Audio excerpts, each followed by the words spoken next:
तो ब्रह्मा का ये डाउट आया था हेक्सागोनल क्लोज पैकिंग में हम किस तरीके से आपका हाइट कैलकुलेट करते हैं। तो हेक्सागोनल क्लोज पैकिंग को 2 डायमेंशन और 3 डायमेंशन दोनों में किया जा सकता है। हम लोग अभी जो करने वाले हैं वो 3 डायमेंशन के लिए रहेगा। 2 डायमेंशन का ऑलरेडी तुम लोगों की नोट्स कॉपी में लिखा हुआ है, उसको मेरे हिसाब से तुम्हें खुद ही प्रैक्टिस करनी चाहिए। वो ऑलरेडी क्लासरूम में डिस्कस हुआ पार्ट है, तो उसको अलग से वापस से रिपीट डिस्कशन उसका मैं नहीं ले रही हूँ। डायरेक्ट हम लोग 3D पे बातचीत कर रहे हैं, क्योंकि 3D पे जहाँ तक मेरी ख्याल आ रहा है हम लोगों की बातचीत नहीं हुई है देयरफॉर। तो अगर अभी हेक्सागोनल का हम लोग 3D डायमेंशन देखें हेक्सागोनल पैकिंग का, तो 3 डायमेंशन जानने से पहले उसका एक बार 2 डायमेंशन देख लेते हैं।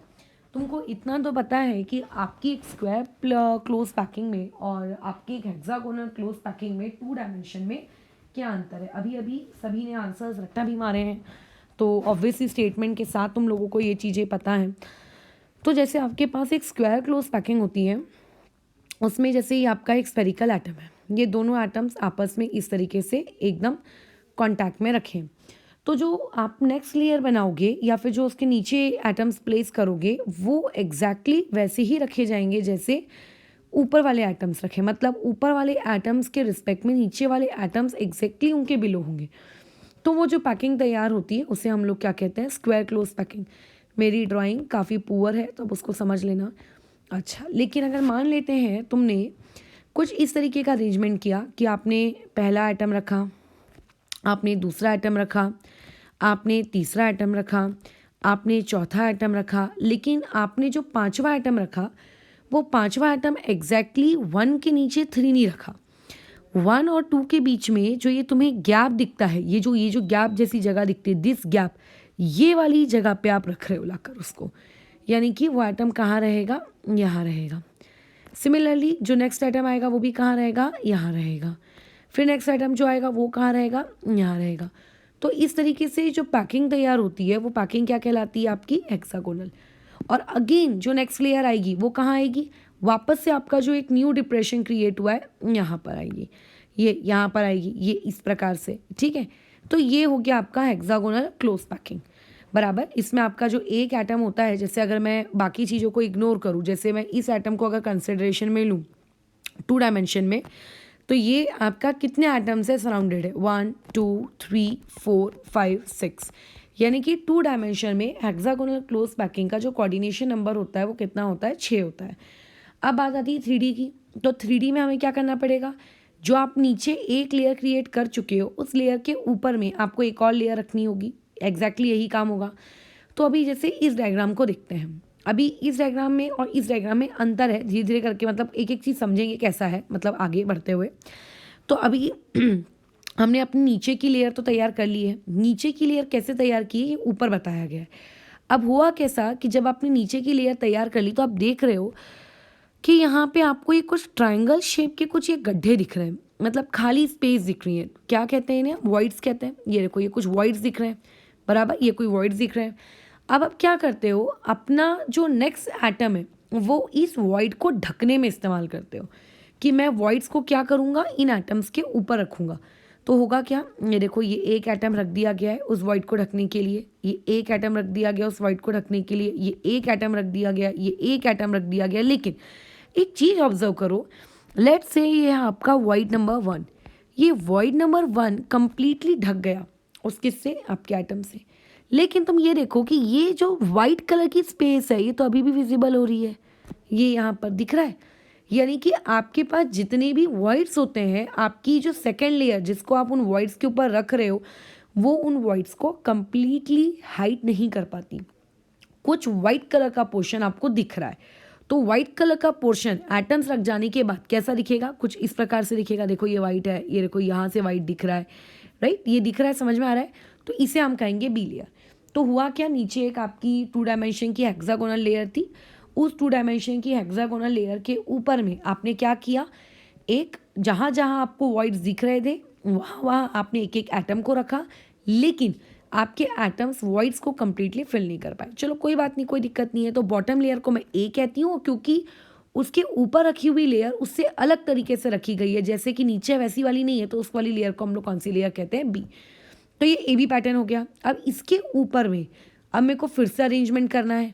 अब यहाँ पे इस पर्टिकुलर लेयर को अरेंज करने के होते हैं दो तरीके, ठीक है। इस पर्टिकुलर लेयर को अरेंज करने के कितने तरीके होते हैं? दो। अगर आप इसको ए बी वाले पैटर्न में अरेंज करोगे तो ये वाली चीज़ क्या कहलाने लगती है आप लोगों का 3D में जाने के बाद HCP। लेकिन अगर आपने ऐसा किया कि पहली लेयर तो ए समझ में आ गई, दूसरी लेयर बी भी समझ में आ गई, लेकिन तीसरी लेयर ए ना रखते हुए एक अलग ही पैटर्न से जमा लिया सी, यानी कि 3D में अब आप कौन सा पैटर्न रिपीट कर रहे हो? हेक्सागोनल के 3D में, हेक्सागोनल के 2D को पहले आपने ए किया, फिर बी किया, फिर अब ए करने की वजह सी कर दिया, और फिर ए बी सी रिपीट करो, तो वो जो बनता है वो क्या होता है? CCP होता है। तो CCP और HCP ये उन दोनों के बीच का डिफरेंस है। HCP और CCP का जो बॉटम होता है सेम होता है, मिड पार्ट सेम होता है, लेकिन जो टॉप पार्ट होता है वो SCP में रिपीट हो जाता है, मतलब थर्ड पार्ट रिपीट होता है। Third part is same as that of first part, लेकिन जो आपका CCP होता है उसमें जो थर्ड पार्ट होता है वो आप लोगों का डिफरेंट होता है। अच्छा, अब ये किस तरीके से होता है देखो। तो अब हम लोगों ने क्या किया, आपकी जो नेक्स्ट लेयर लगानी है मुझको, मैं चाहूँ तो उस नेक्स्ट लेयर को ए भी लगा सकती हूँ, मैं चाहूँ तो उस नेक्स्ट लेयर को सी भी लगा सकती हूँ। तो अगर मैंने ए और बी के ऊपर अगेन से वही एक और हेक्सागोन की, जैसे नीचे वाली लेयर थी वैसी ही सेम लेयर ऊपर में लगा दी, तो वो चीज़ आपकी कहलाएगी 3D में हेक्सागोनल क्लोज पैकिंग, बराबर। लेकिन अब अगर मैंने ऐसी हरकत की कि आपके वो जो वाइट वाइट कलर के गड्ढे दिख रहे थे, उन गड्ढों को भरने के लिए मैंने उनके ऊपर एक और आइटम लगाना शुरू कर दिया, ठीक है। देखो यहाँ पे गड्ढे भरे क्या? नहीं, यहाँ पे तो गड्ढे अभी भी विजिबल है, बट यहाँ पे मैं उन आइटम्स को ऊपर लगा रही हूँ ताकि वो गड्ढे भर जाए। तो उस अरेंजमेंट, ये देखो ये एक अलग प्रकार की लेयर हो गई सी। पहले हमने कौन से वाले गड्ढे भरने के लिए आइटम लगाए? ये आप लोगों का ब्लू वाले गड्ढे भरने के लिए लगाए, फिर ब्लू कुछ वाइट कलर के गड्ढे बच गए, उनको भरने के लिए हम थर्ड लेयर लगा रहे हैं। तो ये दो टाइप के अरेंजमेंट होते हैं, हमें अभी ये वाला पढ़ना है। तो ये वाला अरेंजमेंट किस प्रकार का दिखता है? नीचे एक 6 मेंबर्ड आपकी लेयर होती है, ठीक है। नीचे में एक 6 मेंबर की लेयर होती है, सिंप्लिसिटी के लिए मैंने सिर्फ 3 दिखाई है, बट नीचे में ये चीज़ कैसी होती है? 6 मेंबर की होती है। ऊपर में एक 6 मेंबर लेयर होती है, और उन लोगों के बीच में यहाँ पे ऐसे उनके वॉइड में ऐसे 3 आइटम ट्राइंगुलर ये ऐसा रहता है। यानी कि ये चीज़ आपकी HCP में कैसी दिखती है? ये HCP में कुछ इस प्रकार की दिखती है। अब मुझको इसकी पैकिंग एफिशिएंसी कैलकुलेट करनी है। पैकिंग एफिशिएंसी कैलकुलेट करने से पहले मुझे इसका Z पता होना चाहिए। तो देखो, जिस तरीके से unit cell, cubic unit cell में आप कॉर्नर आइटम्स का कंट्रीब्यूशन 1/8 लेते हो, हेक्सागोनल वाले में कॉर्नर आइटम्स का कंट्रीब्यूशन 1/6 होता है। तो ऊपर की 6 लेयर में 6 कॉर्नर वाले, नीचे की लेयर में 6 कॉर्नर वाले, तो टोटल हो गए 12 कॉर्नर्स के मल्टीप्लाई बाय 1/6, तो कितना आएगा? 2। प्लस में आपके जो ये एटम्स हैं जो यहाँ बीच में है, ये बॉडी सेंटर्ड एटम्स है। बॉडी सेंटर्ड एटम्स मतलब जैसे अगर तुम्हारा कोई कमरा हेक्सागोनल शेप का है, तो उस कमरे के बीचों बीच में हवा में ये 3 आइटम्स लेट से लटक रहे हैं, तो वो किसी दूसरे यूनिट सेल से शेयर तो है नहीं। तो ये जो तीनों आइटम है ये आपके कंप्लीटली बॉडी के अंदर है, तो 3:1 होगा इनका कंट्रीब्यूशन। अच्छा, प्लस ये कौन सा सेंटर है? These are FCC। तो FCC कितने लोगों से शेयर होता है? 2 लोगों से शेयर होता है। तो 2 आपके पास FCC के हैं और 2 लोगों से वो शेयर होते हैं, यानी कि 1। तो यहाँ से Z की वैल्यू कितनी आ गई आपके पास? 6। कई बुक्स में, इवन अभी जो तुम्हारी न्यू महाराष्ट्र बोर्ड की सिलेबस की बुक आई है उसमें इस Z को आपका N से डिनोट किया जा रहा है। कई आपके जो टीचर्स होते हैं वो उसको N से भी डिनोट करते हैं, बट हम लोगों को उससे क्या मतलब? मैंने तो देखो Z में पढ़ा है और मैं Z में ही कर रही हूँ वाला काम, मुझे Z एक्चुअल में काफ़ी कंफर्टेबल लगता है। अच्छा, अब उसको हम लोग आगे देखते हैं कैसा है वाली चीज़। अब ये में कैसा हो गया? Z आ गया हमारे पास। अब आते हैं एक और बातचीत पे, वो है कोऑर्डिनेशन नंबर। अब ये वाली चीज़ें मैं बता देती हूँ। HCP का कोऑर्डिनेशन नंबर 12, जो कोऑर्डिनेशन नंबर टेट्राहाइड्रल वॉइड्स का होता है वो होता है 4, जो कोऑर्डिनेशन नंबर ऑक्टाहाइड्रल वॉइड्स का होता है वो 6। बाकी टेट्राहाइड्रल और ऑक्टाहाइड्रल वॉइड्स को लेकर तुम्हारी नोट्स कॉपी में एक अच्छे खासे प्रवचन है। मैं इस वीडियो से किसी को कुछ सिखा नहीं रही हूँ कि ये वीडियो मैं इस इंटेंशन से बनाऊं कि सामने वाला एक अदर इंसान अगर इसको देखेगा जो इस ट्यूशन का नहीं है उसको समझ में आना चाहिए। ये सारी बातचीत तुम्हारी नोट्स कॉपी में है, ये हम लोग ऑलरेडी क्लास में कर चुके हैं। क्योंकि ब्रह्मा का डाउट मुझे समझाना था तो ऊपर मैंने इतने प्रवचन दे दिए ताकि अभी जो तुम्हारी थर्सडे की लर्निंग है उस थर्सडे की लर्निंग में तुम लोगों को ये ऊपर वाली चीज़, यही वाला है लर्निंग का पार्ट इस बार 3D में हेक्सागोनल, तो उसमें दिक्कत ना है। अदरवाइज ये वाली चीज़ मैं डायरेक्ट यहाँ से स्टार्ट कर रही थी, ठीक है। चलो, तो अभी आप इसको कंटिन्यू करते हैं। अब पैकिंग फ्रैक्शन का या पैकिंग एफिशिएंसी जो भी आप बोलो उसका अगर आपको फॉर्मूला निकालना है या फिर, तो पैकिंग एफिशिएंसी होता क्या है?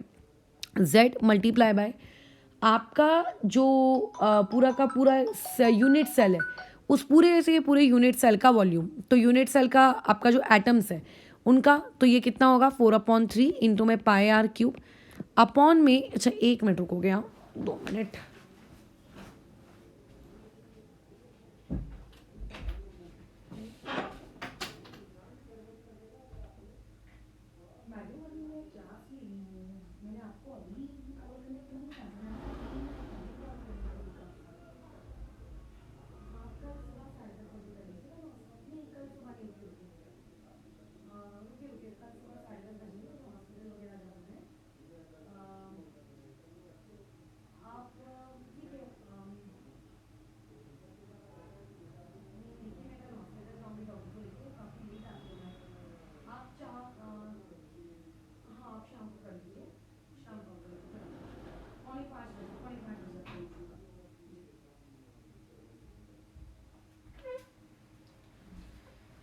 चलो ठीक है, तो ये होगा z इंटू 4/3 पाया क्यूब, और डिवाइड में हम किसको रखते हैं, वो जो पूरा का पूरा तुम्हारा हेक्सागोन है उस हेक्सागोन के वॉल्यूम को, तो वॉल्यूम ऑफ हेक्सागोन आएगा यहाँ पे।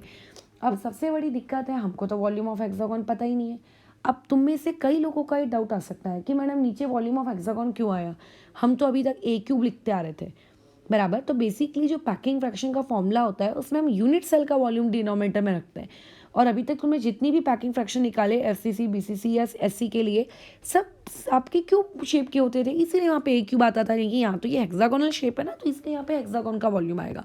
अब वॉल्यूम हाई हम कैसे निकालें, तो तुम्हें याद होगा जब तुम छोटे थे बचपन में, तो तुमने 10th क्लास में 9th क्लास में ये सब चीज़ें पढ़ी होंगी। लेट्स, अगर आपके पास ये सिलेंडर है, इस सिलेंडर का वॉल्यूम निकालना होता है, तो हम लोग क्या करते हैं सिलेंडर का वॉल्यूम निकालने के लिए कि सिलेंडर नीचे से कैसा दिखता है। आप लोगों का सिलेंड्रिकल शेप का दिखता है, तो उसका एरिया मल्टीप्लाई बाय कितने एलिवेटेड है, कितनी हाइट है, बराबर। इसी तरीके से करते हो। तो वैसे ही अब ये मेरे पास आपका ऊपर ये स्ट्रक्चर है, अब ये स्ट्रक्चर का मुझे वॉल्यूम निकालना है। ये स्ट्रक्चर कैसा दिखता है, ऊपर से हेक्सागोनल है, नीचे से हेक्सागोनल है, और सब ये टच है, ये आपस में ऐसा, ये HCP है, बराबर। तो ये नीचे से कैसा दिखता है, अगर मुझे इस HCP का वॉल्यूम निकालना होगा, तो तुम कहोगे जो नीचे की लेयर है, आप उस नीचे की लेयर का, नीचे की लेयर की शेप की हेक्सागोन की, उस एरिया निकालो, मल्टीप्लाई बाय उसको हाइट कर दो। अब मैं नीचे का भी एरिया कैसे निकालूं, वो भी डाउट। तो अब देखो नीचे की जो लेयर है वो एक हेक्सागोनल शेप की है, ठीक है। अब उसमें हर कॉर्नर पे इस तरीके से आप लोगों के एटम्स बैठे हुए हैं, ये इस तरीके से ये चीज़ है। मेरा उतना प्रॉपर डायग्राम नहीं बना है, ये ऐसा बनेगा कि इसको भी टच करता है, और बीच में इनके एक एटम और है, ठीक है। तो अब अगर तुम्हें पता हो तो ये एक रेगुलर हेक्सागोन है। क्यों ये एक रेगुलर हेक्सागोन है, क्योंकि क्वेश्चन में आपकी ऑल साइड्स इक्वल रहेंगी, ये भी ए, ये भी ए, ये भी ए, ये भी ए, ये भी ए, ये एक रेगुलर हेक्सागोन है, बराबर। अच्छा, तब ये जो आपका रेगुलर हेक्सागोन है, रेगुलर हेक्सागोन का एरिया क्या होता है, रेगुलर हेक्सागोन के अगर आप ऐसे ज्वाइन करो सेंटर से, तो टोटल कितने इक्विलैटरल ट्रायंगल्स क्रिएट होते हैं, 6 इक्विलैटरल ट्रायंगल क्रिएट होता है। तो इसको मैं लिख सकती हूँ, area of regular hexagon is equal to 6 times the area of equilateral triangle. अब इक्विलैटरल ट्रायंगल का एरिया क्या होता है, बेसिक मैथमेटिक्स, √3/4 इंटू में कितना आ जाएगा साइड स्क्वायर, और हमने यहाँ पे साइड को कितना मान लिया है आप लोगों का A²। तो ये मेरे पास आपका एरिया निकल गया रेगुलर हेक्सागोन का। अब अगर मुझे वॉल्यूम कैलकुलेट करना है, तो वॉल्यूम क्या होगा, एरिया मल्टीप्लाई बाय हाइट। तो एरिया की वैल्यू कितनी है, 6√3 डिवाइड बाई 4 इंटू A² और इंटू में हाइट। अब बात आती है, ना तो मुझे A पता है ना तो मुझे H पता है, क्या करें। तो पहले तो ये देखो, ये दोनों स्पीयर्स एक दूसरे के touching spheres, external touching spheres. तो यहाँ पे जो A की वैल्यू होगी, वो A की वैल्यू कितनी होगी, A की वैल्यू होगी ट्वाइस ऑफ R, तो ये आ गया स्क्वायर। लेकिन अभी भी इस वैल्यू को पुट करने से मेरी कोई समस्या का समाधान नहीं हुआ, तो यहाँ पे आ गया 6√3 अपॉन में 4, यहाँ पे आ गया 4R² इंटू में H। चलो कुछ हद तक एक सिंप्लीफिकेशन हो गया, तो मेरे पास वॉल्यूम आ गया 6√3R² H। बट ना तो मुझे R पता है ना तो मुझे H पता है, मैं पैकिंग एफिशिएंसी या पैकिंग फ्रैक्शन में कैसे कैलकुलेट करूँ, बताइए। तो अब अच्छा, ये नीचे में एक इमेज आ गई है, इस पर अपन बाद में बात करेंगे फिर कैसे कैलकुलेट करूँ। तो एक काम करते हैं, आते हैं पैकिंग एफिशिएंसी के पास। क्या होता है, Z मल्टीप्लाई बाय Z यानी कि 6 मल्टीप्लाई बाय ऊपर में क्या होता है 4/3 पाई आर क्यूब, डिवाइड में ये वाला जो वॉल्यूम हमने निकाला है कितना है 6√3R²H, 6√3R²H, 6 6 गया, ठीक है। आर स्क्वायर भी एक कैंसिल आउट हो गया, तो ऊपर में क्या बचेगा आप लोगों के पास, ये हो जाएगा 4 पाई, ऊपर में आर, नीचे में आ जाएगा 3√3h, ये इस तरीके से। अब मुझे ना तो आर पता है ना तो मुझे एच पता है, how to calculate this R and H. तो हम लोग एक काम करते हैं, हम हाइट की वैल्यू कैलकुलेट करते हैं। अब how to calculate the value of height, तो पहले समझना होगा कि हाइट क्या है। तो for the sake of simplicity हम कैसे करेंगे अपने डायग्राम को कंसीडर। देखो हम क्या करने वाले हैं, ये जो आपका नीचे की हेक्सागोन का ये जो फेस सेंटर्ड एटम है इसको लेंगे, ऊपर के हेक्सागोन का जो फेस सेंटर्ड एटम है इसको लेंगे, और पूरे हेक्सागोन के मिड में ये जो 3 आपके एटम्स लाइक कर रहे हैं बीसीसी वाले, इनको लेंगे। देखने में आपको ऐसा लग रहा है कि तीनों एटम्स के बीच में ये एक अच्छा खासा डिस्टेंस है, बट रियलिटी में तीनों टचिंग स्पीयर्स हैं। तो इसको हमने कैसा किया है, आपको ये ले लिया हमने 3 एटम्स, ये हो गए 1, ये हो गया 2 और ये हो गए 3, ये सिंप्लिसिटी के लिए। अच्छा, अब क्या होगा, इसके टॉप में एक एटम होगा, अब एफसीसी में यहाँ पे भी एक एटम होगा। अब एक सबसे जरूरी चीज जो तुम्हें पता होनी चाहिए वो ये, हम हेक्सागोन की हाइट कैसे कहते हैं, तो यहाँ पे जो एफसीसी का सेंटर है और यहाँ पे जो ये एफसीसी का सेंटर है, इस चीज को हम लोग क्या कहते हैं, आपकी हाइट कहते हैं। ये वाली चीज हमारी क्या कहलाती है, हाइट। और ऑब्वियसली अगर मैं इस सेंटर की बात करूँ तो यहाँ से अगर मैं ये डिस्टेंस देखूं तो ये क्या होगा, ऊपर वाला हिस्सा कितना हो जाएगा, this part will be your h/2, और ये जो नीचे वाला पार्ट है this part will be your h/2, ये ऐसा हो जाएगा। तो हमें टोटल क्या कैलकुलेट करना है, वो हाइट कैलकुलेट करनी, बट कैसे करें। तो एक काम करते हैं, थोड़ी सी मैथ्स लगाते हैं। तुम्हें तो पता है कि ये सेंटर है ना, इस सेंटर से मैं यहाँ तक ज्वाइन कर देती हूँ, क्या ये रेडियस होगा, एब्सोल्युटली नॉट, क्योंकि सरकमफेरेंस के बाहर जा रहा है। So let us denote that symbol be y, इसको मैं y से डिनोट कर देती हूँ, कोई दिक्कत नहीं है। इसको मैं ज्वाइन कर देती हूँ, इन दोनों को, ये लो, इसको मैंने ज्वाइन कर दिया। क्या मुझे इनकी ये डिस्टेंस पता है, तुम्हें लगेगा कि शायद नहीं पता, बट हमें ये पता है। क्यों पता है, ऊपर आते हैं डायग्राम में देखते हैं। देखो इस डायग्राम पे अगर तुम ध्यान से देखोगे, कहाँ गया, हाँ, तो हम लोग जब उसके ऊपर ए बी के ऊपर अगेन एक लेयर नंबर ए रख रहे हैं, तो जो लेयर नंबर ए आप रख रहे हो वो हाइट पे नहीं रखी जा रही है कि बी से 5 सेंटीमीटर ऊपर में लेयर नंबर ए रखूंगा या रखूंगी, वो चिपके हैं आपस में, वो लोग आपस में ज्वाइन है। यानी कि जो आपको दिख रहे हैं ये दोनों एटम्स एक दूसरे से ऊपर, ये ऊपर नहीं है, रियलिटी में ये इससे ऐसा चिपका हुआ है ऐसे। तो यानी कि अगर ये दोनों टचिंग स्पीयर्स है तो ये डिस्टेंस कितना होगा, 2 टाइम्स ऑफ रेडियस होगा। अब होगा कैसा कि ये है आप लोगों का टेंजेंट। अब थोड़ा सा 10th स्टैंडर्ड की mathematics, tangent perpendicular to radius, circle की प्रॉपर्टी होती है कि radius drawn from the centre of the circle to the point of contact is perpendicular. तो यानी कि ये एंगल यहाँ पे कितना डिग्री सबटेंड हो रहा है आप लोगों का, 90 डिग्री।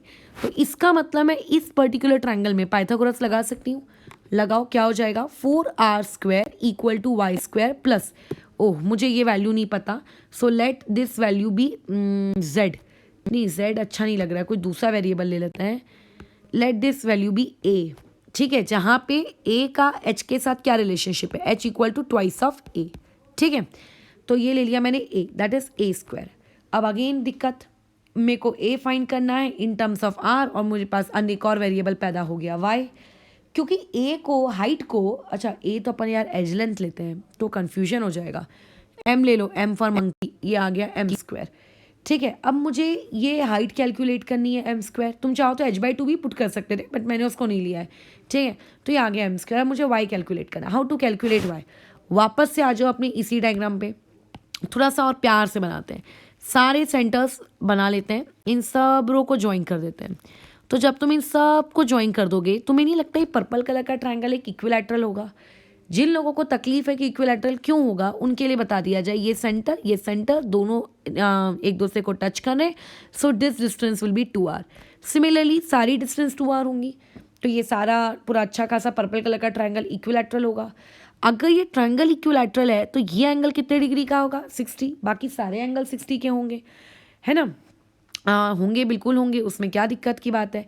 लेकिन ये वाला जो एंगल है, अब देखो इसको अलग से अपन ड्रॉ कर लेते हैं, ये हो गया आपका ट्रायंगल, ये इस तरीके का पर्पल ट्रायंगल, और यहाँ पे कहीं बीच में वो अपना पॉइंट है, और यहाँ से देखो ये लाइन आ रही है, तो इस लाइन ने ये एंगल कितने डिग्री का है, 30 डिग्री का है ये एंगल, तो बराबर ये एंगल कितने डिग्री का है, ये एंगल तो 30 डिग्री का है। तो अब क्या करें, ये हमें पता चल गया। अब एक काम करते हैं, ये जो आप लोगों की ये पॉइंट है, ठीक है, ये जो आप लोगों का पॉइंट है, ये पॉइंट हम इसको यहाँ से ज्वाइन कर दो, ये ऐसे, ये इसको ऐसे ज्वाइन कर दो, ठीक है। यानी कि मैं क्या कर रही हूँ, इसको ज्वाइन कर रही हूँ।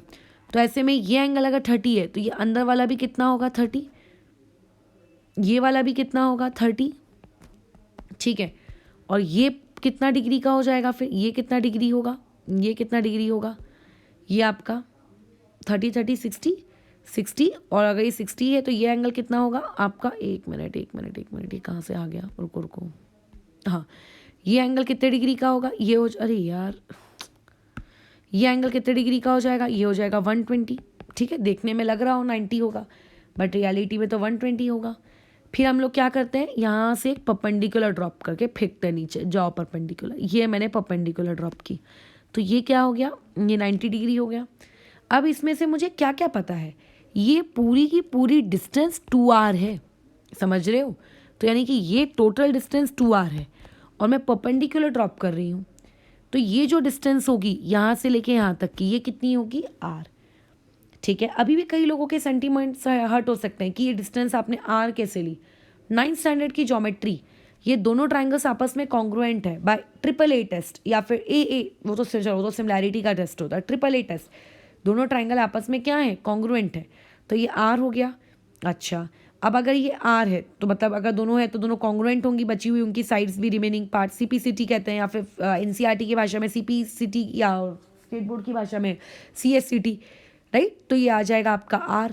अच्छा, ये r है। उसके अलावा ये कौन है, यहाँ से लेके यहाँ तक ये कौन है, तो तुम अगर देखो तो ये जो ये ग्रीन लाइन ही तो है, ये देखो, ये ऊपर वाली ग्रीन लाइन ही तो है, ये देखो, ये ग्रीन और ये ट्राइंगल, बराबर यही वही लाइन तो है। तो ये कौन थी, ये सेंटर था, सेंटर से लेके वो छोटा सा ये वाइट वाला एरिया, यानी कि ये क्या है, ये क्या है, ये कौन है, इसको हमने क्या अज्यूम किया था, इसको हमने हमारा वाई अज्यूम किया था, मेरा वाई। क्या मैं कैलकुलेट कर सकती हूँ, बिल्कुल कैलकुलेट कर सकते हैं। इस ट्राइंगल में आप cos 30 अप्लाई करो, ठीक है। cos 30 क्या होता है, एडजेसेंट अपॉन हाइपोटेनियस, तो adjacent will be r, hypotenuse will be y। cos 30 की वैल्यू कितनी हो जाएगी, cos 30 will be √3/2 equal to r/y। Calculate the value of y, तो y की वैल्यू आएगी 2r/√3, ठीक है, 2r/√3। ऊपर मैंने पाइथागोरस का रिलेशनशिप निकाल के रखा था, ये रहा मेरा पाइथागोरस का relationship, 4r² equal to y² plus m², 4r² equal to y² plus m²। यहाँ पे y की वैल्यू पुट कर देते हैं, तो क्या हो जाएगा, 4r² माइनस में 4r² अपॉन में 3 इक्वल टू m²। तो ये चीज़ कितनी हो जाएगी आप लोगों के पास, 8r² अपॉन में 3 इक्वल टू m²। सो यहाँ से m की वैल्यू कितनी आ जाएगी, 2√2r/√3, ये आ गया, ये m आया। बट m कौन था, मैं m तो एक आधी हाइट थी। अगर मुझे हाइट कैलकुलेट करनी है तो हाइट और m के बीच में रिलेशनशिप क्या है, 2 टाइम्स ऑफ m, तो ये हो जाएगा 2 × 2√2 अपॉन में r/√3। सो हेक्सागोनल क्लोज पैकिंग 3D में हाइट जो होता है वो 4√2 अपॉन 3 टाइम्स होता है, √3 टाइम्स होता है किसके, रेडियस के। ये आ गई मेरी हाइट। अब अगर हाइट आ गई है तो ऊपर तुम पैकिंग फ्रैक्शन वाले वो जो अपने आधे अधूरे रिलेशनशिप में तुम जब ये वैल्यू पुट करोगे, पूरा काटा पीटी करोगे, तो तुम्हारे पास पैकिंग इफिशिएंसी या पैकिंग फ्रैक्शन की वैल्यू कितनी निकल के आएगी, 74%। परसेंटेज में निकालने के लिए परसेंटेज से 100 से मल्टीप्लाई कर देना, खत्म। बोर्ड्स में कभी भी हेक्सागोनल क्लोज पैकिंग 3D में उसका पैकिंग फ्रैक्शन नहीं आने वाला। इवन इस साल क्योंकि तुम कोविड वाले स्टूडेंट्स हो, कोविड में बोर्ड एग्जाम्स दोगे, तो कुछ सिलेबस डिलीट हो गया है, तो डिलीटेड सिलेबस में तो आई थिंक तुम्हारी बुक से SCC का तक पैकिंग फ्रैक्शन हटा दिया गया है, तो HCP तो आना तो दूर तक की बात है। हाँ, अब रही बात मेंस की, तो मेंस में कभी भी पैकिंग एफिशिएंसी को डिराइव करने को नहीं आएगा, सीधा पैकिंग फ्रैक्शन पूछेगा, बोलो कितना। तो ये रटा होना चाहिए, BCC में कितना, SC में कितना, FCC में कितना और HCP में कितना, खत्म बात।